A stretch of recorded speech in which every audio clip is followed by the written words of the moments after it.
the man can get. Good morning, everyone. Welcome to First Things First. I'm Jenna Wolf. That is the Hall of Famer Chris Carter. This right here is Nick Wright. We want to thank you all for spending your Memorial Day with us as Fox Sports honors this important day of remembrance. We got a lot to get to over the course of the next 3 hours this morning. We're going to focus mainly on sports because that's what we do best. And we are going to start with the Eastern Conference Finals because that, for Toronto, was what was best.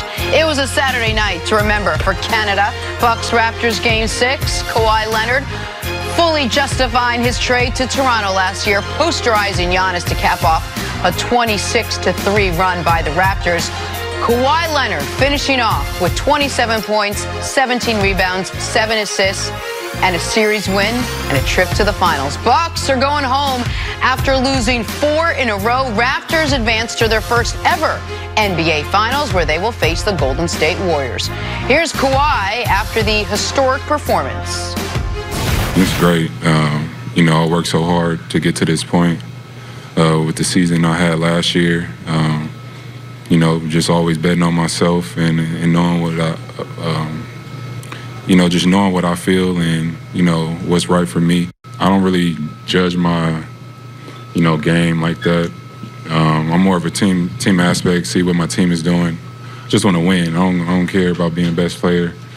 I want to be the best team. I always said that. And, just before the season when we made the trade, Masai felt that way about me. He told me how he felt and why he made the trade.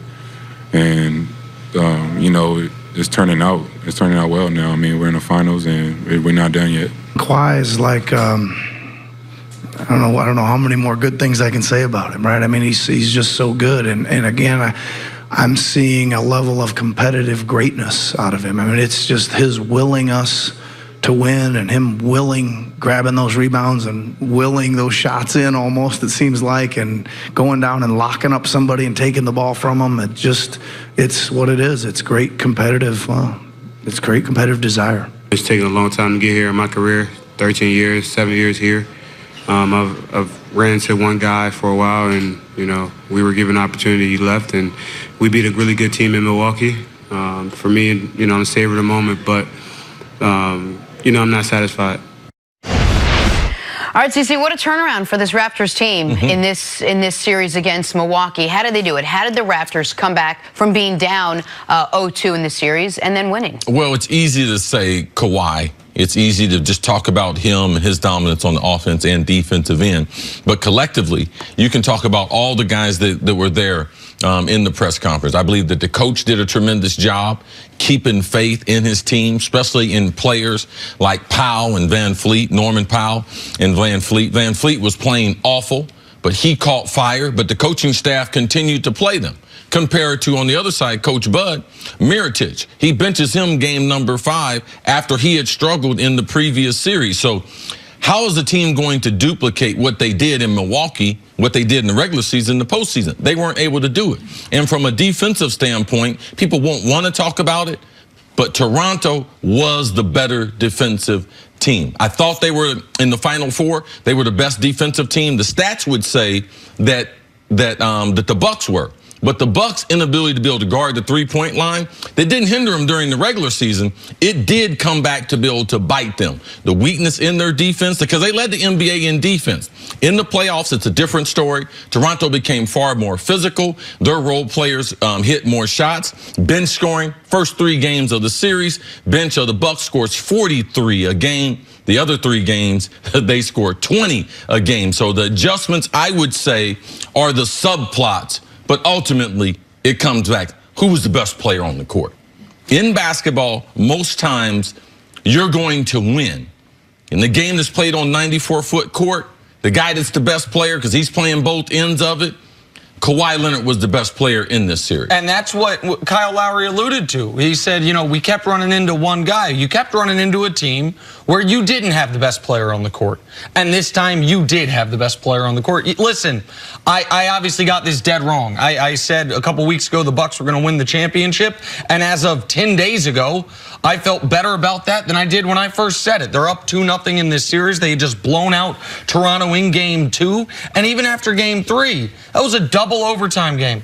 That was a game where Milwaukee had multiple chances to win the game and win the series, essentially. Because you go up 3-0, no team's ever come back from that. Only a handful of teams ever even forced a Game 7 after being down 0-3.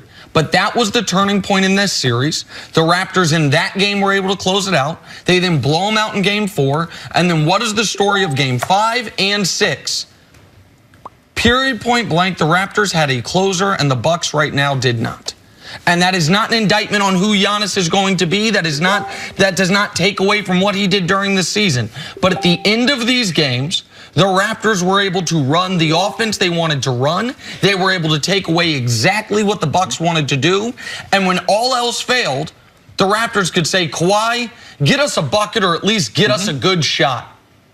And the Bucks could not do that. The Raptors could do that, I should say, and the Bucks could not do that. It was, I mean, it really is, to me, it is all the points you make that I was saying, can you even keep playing Van Vliet? And then he started shooting 85% from three. The minutiae of the Bucks' #1 defense in basketball, despite allowing the most three-pointers in basketball, came back to haunt them. All those things mattered.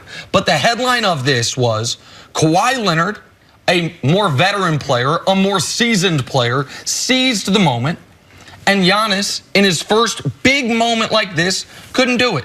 And I don't think that speaks to his future, but it speaks to the present. You're absolutely right. The best player going into the series, I thought, was Giannis. The best player coming out of the series, without question, was Kawhi Leonard. When Nick Nurse was asked what was the difference after Game 2, what was the turnaround, what was the biggest adjustment you guys made to compete with the Bucks, he said, we needed to be more physical. We just weren't that physical with them. We needed to set more screens. We needed to spend more time with Kawhi on Giannis and really try to stop him. But in the end, it seems like what you said was right. This Toronto team, they didn't get overwhelmed by being down 0-2. They had the experience and the wherewithal to know if they just kept their game going, they were going to stay in this series. And Milwaukee, it seemed like, were the ones that were a little rattled and shaken and ended up losing 4 in a row. Do you think that being physical was the turnaround for this team? Well, they had to yuck up the game. Toronto doesn't have the type of team that they're going to allow Giannis to get out in the fast break. There are a lot of teams. You look at the Clippers. How did the Clippers make a series of the Warriors? Man, they got physical with it. It is a critical part of basketball. And the way the Bucks want to play, they want Giannis to play downhill from the point where he orchestrates the offense. And if you're not physical with him, he's just going to finish with dunks in the lane or dishing out to open three-pointers. So, yeah, Nick Nurse had it right.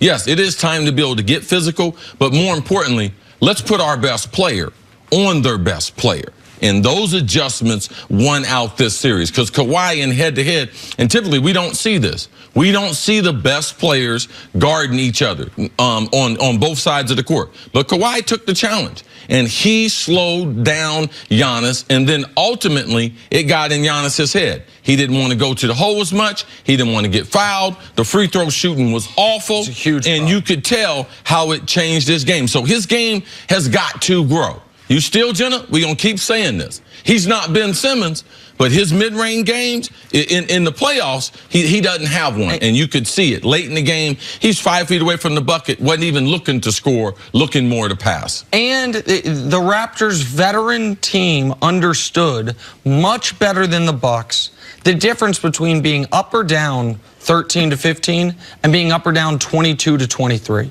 And by that I mean there were multiple times in games 5 and 6 where Milwaukee got separation, looked like they were taking control.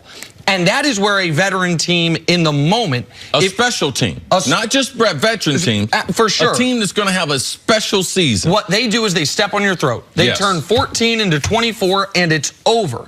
And on the flip side, where a veteran or a potential special team recognizes these next 5 possessions are the biggest possessions of our season, certainly of the game. We cannot let 14 turn into 24. So what did we see at the end of third quarter of game 6? With 2.5 minutes left, Milwaukee's up 15 points. At the end of the quarter, it's only 5 because Toronto bared down as part of a 26-3 run that flipped the entire game. Milwaukee was not equipped for the moment. It's wildly disappointing for them, but credit to the Raptors for the greatest moment in the history of their franchise. All right, time now for Put a Grid on It, sponsored by CarMax. So Kawhi's masterful playoff run continued on Saturday. The Claw finishing 27-17-7 to advance the Raptors to the first ever NBA Finals. So you put a grade on Kawhi's performance on Saturday. I don't know what else you can get in the class. I mean, he gets it all. A+, he was outstanding. The defense part of it was amazing to see. And since game 3, earlier in the game, he was never 100%. He got a little tendonitis in his left knee. Then the right injury from what happened in San Antonio began to bother him a little bit. So A+ for Kawhi. Has to be an A+. And through 3 rounds of the playoffs, I think everyone would agree, Kawhi has been the best player in the league these playoffs. So Kawhi gets an A+. He was spectacular. Raptors going for the finals for the first time in their 24-year history. They'll face the Warriors. We will talk much more about this. But coming up, what made the Greek Freak storm out of his post-game press conference? That's next on FS1. You can always check us out on